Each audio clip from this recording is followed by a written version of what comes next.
Thank you for joining me again in our look at Corinthians. Last time, if you were with me, we were looking at 1 Corinthians chapter 12, which is on spiritual gifts. And you might remember that Paul is saying, hey, every Christian has at least one. We're all important, we're different, but we need each other. We're all in this together. Spiritual gifts are great.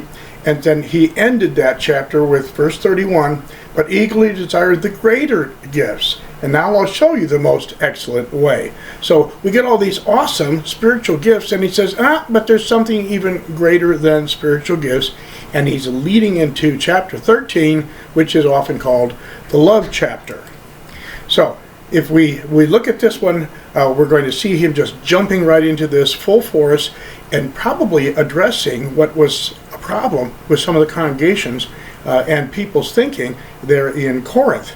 If I speak in the tongues of men and of angels, but have not love, I am only a resounding gong or a clanging cymbal. If I have the gift of prophecy and can fathom all mysteries and all knowledge, if I have faith that can move mountains, but have not love, I am nothing. If I give all I possess to the poor and surrender my body to the flames, but have not love, I gain nothing.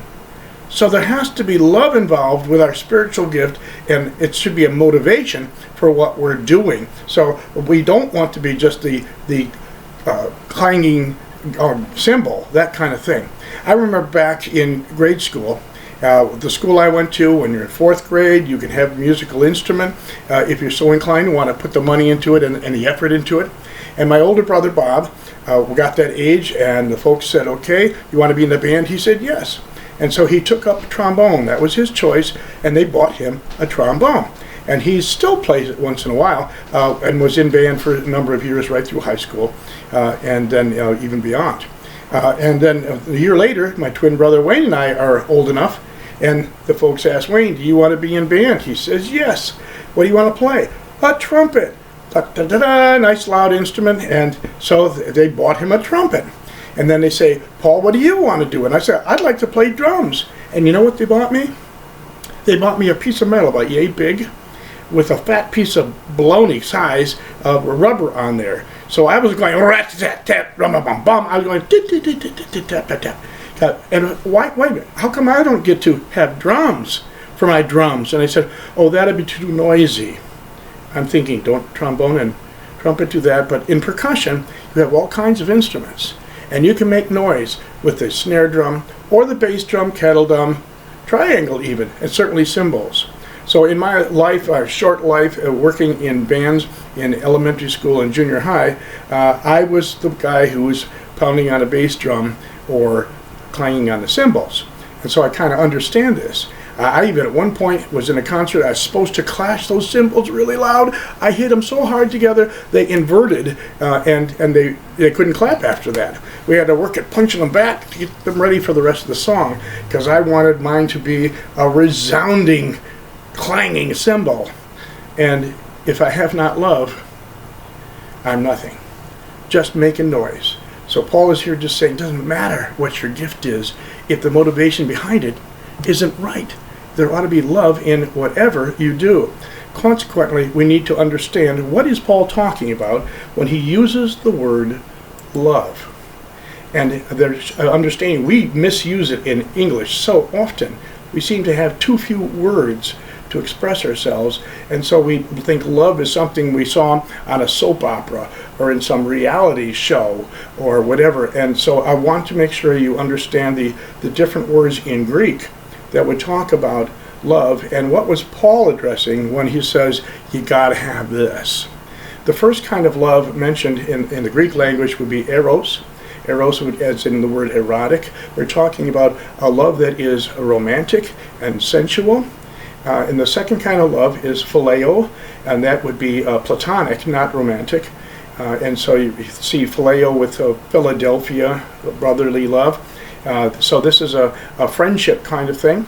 And then the third type of love would be stergo, and that would be a different kind completely, because this would be more a love of things. Oh, I love the Chicago Bears. Oh, I love pizza. Or I love some kind of thing or something. so that I have a passion for something else other than the relationship with other people. The fourth example of love here is the word agape. Agape is a love that is an unconditional kind of love, and it ought to be there present. It's not the romantic kind. It's not the platonic kind. It's not the love of an object, one-sided. We have here instead something that is unselfish. It's not self-centered, and it's unconditional. It's holy. It's godly. And so this is the kind of thing Paul is saying, this is what's needed if your spiritual gift is going to function properly. If you're going to be an example of Christ, you've got to be loving like this no matter what else you're going to be doing. And he goes on to describe this kind of love. Love is patient. Love is kind. Love does not envy. It does not boast. It is not proud. Now, when you're looking at these statements he makes, could this possibly be talking about eros? I mean, the Greek word used here is agape, but you can see where that's not true of romantic love. It doesn't always fit these. Romantic love, you can envy when the person you love starts to love somebody else, or you can be boasting about it or whatever, and it's not phileo. It just doesn't fit here either, and certainly not stergo. This is a special kind of love. So he's trying to describe how it plays out. And if somehow in their congregations, in their families, in your personal life, if your love isn't patient and kind and not proud, then maybe you need to examine yourself and what's going on in your life. Verse 5, love is not rude, it is not self-seeking, it is not easily angered, it keeps no record of wrongs.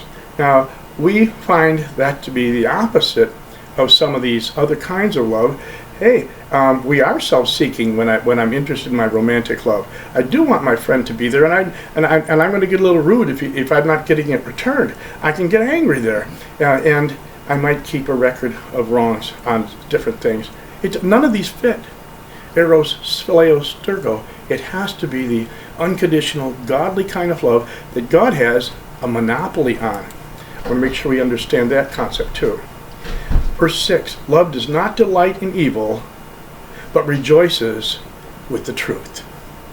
Love doesn't want to be glad to see somebody else suffering, and it doesn't go out and look for evil to do and say, I'm loving her. God has attributes that we can mimic, right?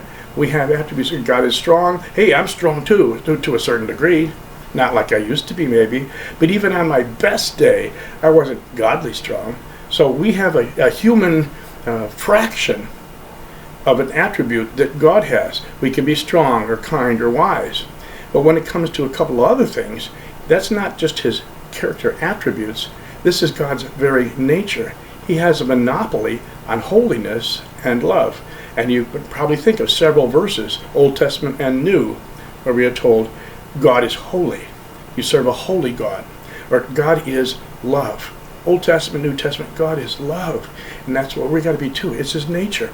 And the only way to embody that in our lives and to live it out is if we have God in our lives. And he's living it out in us. He has to give us this greater gift in order for us to not only appreciate, but to dispense that kind of love to others in relationship. He continues on, so you almost have to hear agape when you see the word love, or in this case, it. It always protects, always trusts, always hopes, always perseveres. This is godly kind of love. I'm going to be there, and I'm going to be faithful to God and faithful to others because that's the way it is. God always protects me and trusts me, and he hopes the best for me. He's going to persevere in loving me in spite of myself. Love never fails. If it's God's kind of love, it's going to be constant. Where there are prophecies, they will cease. Where there are tongues, they will be stilled. Where there is knowledge, it will pass away. I think you can understand that. There's languages like ancient Greek or Latin. People don't use much anymore. We don't speak in those. Those tongues are silenced. And then whether it's a prophecy, that was back in the Old Testament. It's over now. It was about something that happened a long time ago. It's past. And so where there's knowledge, it will pass away. We see that too. That we have some things about knowledge we don't need to use much anymore because what we thought about computers changed as we find our new technologies. Things just improve, and so we leave behind the other things. You don't have too many blacksmiths anymore trying to fix your horseshoes. There's some things that change, but not love. Love is going to never fail. So I remind you again that Paul was talking about desire the greater gifts. And here, starting in verse 9, for we know in part, we prophesy in part. But when perfection comes, the imperfect disappears. Here, we ought to have the perfect love coming in and get rid of the old kind. When I was a child, I talked like a child. I thought like a child. I reasoned like a child. When I became a man, I put childish ways behind me. This is not just a biographical statement by Saul of Tarsus, who has become the Apostle Paul. He's talking about the fact that the rest of us ought to be doing that too. If I call myself a mature Christian, there ought to be evidence of that. I'm not supposed to be acting childish. I shouldn't be acting and loving in childish ways. I should be looking for where's the mature way to do it. I ought to desire this greater gift of loving like God loves, receiving it from Him, giving it back to Him, and sharing it with others as well. Mature love is agape kind of love, this godly, unselfish, unconditional kind of love. Now Paul says, now we see but a poor reflection in a mirror. Then we shall see face to face. In those days, they didn't have a mirror like you have in your kitchen or wherever else, as we do today, the silver kind of glass piece that gives a very good impression of us. They had to use like polished metal or something like that. So the reflection, what they called a mirror then, would be even less fulfilling than looking in water. But that was just a poor reflection, as in a mirror. But then, someday, we're going to see God face to face. And now we know in part, but then I shall know, even as I am fully known. I'm going to be growing closer and closer to God for the day I see Him and my perfect love meets His perfect love. Now, he's talking about all these things that are going on now, all the spiritual gifts, all the activity, and he says, now, these three remain. We won't need a lot of these spiritual gifts when we get to heaven, will we? But these three are going to remain: faith, hope, and love. But the greatest of these is agape.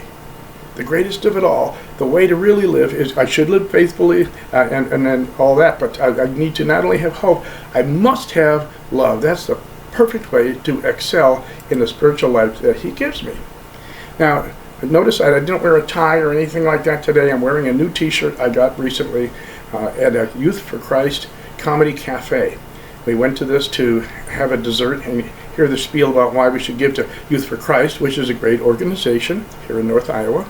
There was a comedian. Every year they would bring somebody in. And the one they had this time was a man who would have to walk kind of awkwardly out on stage because his left side is paralyzed.